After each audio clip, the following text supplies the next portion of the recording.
Pour la mise en tension en rotation interne de hanche, on va le faire en position 90-90. Donc la position 90-90, il faut se mettre à 90 degrés de flexion entre les deux hanches, 90 degrés de flexion au niveau du genou arrière, 90 degrés de flexion au niveau du genou avant. Une fois que tu es dans cette position, tu vas faire un étirement de la hanche qui est arrière en rotation interne. Donc tu viens te pencher au maximum sur ta jambe arrière. Tu dois sentir soit un pincement dans le haut ici, soit un étirement en bas. Pour que ce soit plus confortable, vu que ça dure quand même 2 minutes, tu vas pouvoir t'aider des mains.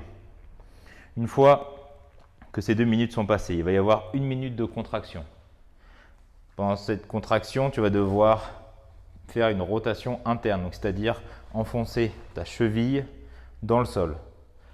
Toutes les 10 secondes, on va augmenter l'intensité de contraction. Les 10 premières secondes, ce sera 10% de la force max, puis 20, 40, 60, 80 et 100%.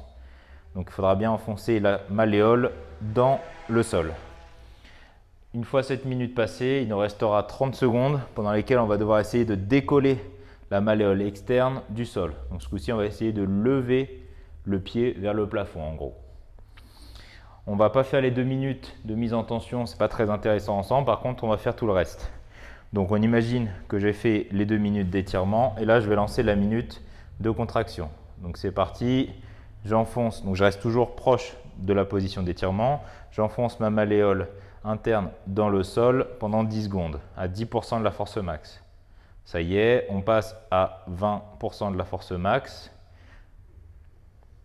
Une fois qu'on sera à 20 secondes, on va passer à 40% de la force max.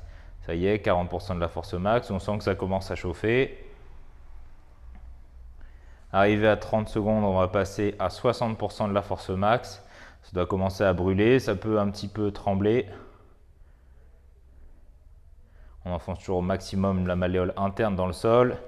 40 secondes, on passe à 80% de la force max. Là, ça devient désagréable. Ça chauffe fort. Et à 50 secondes, on passe à 100% de la force max. Donc là, je donne tout, j'enfonce au maximum ma malléole dans le sol.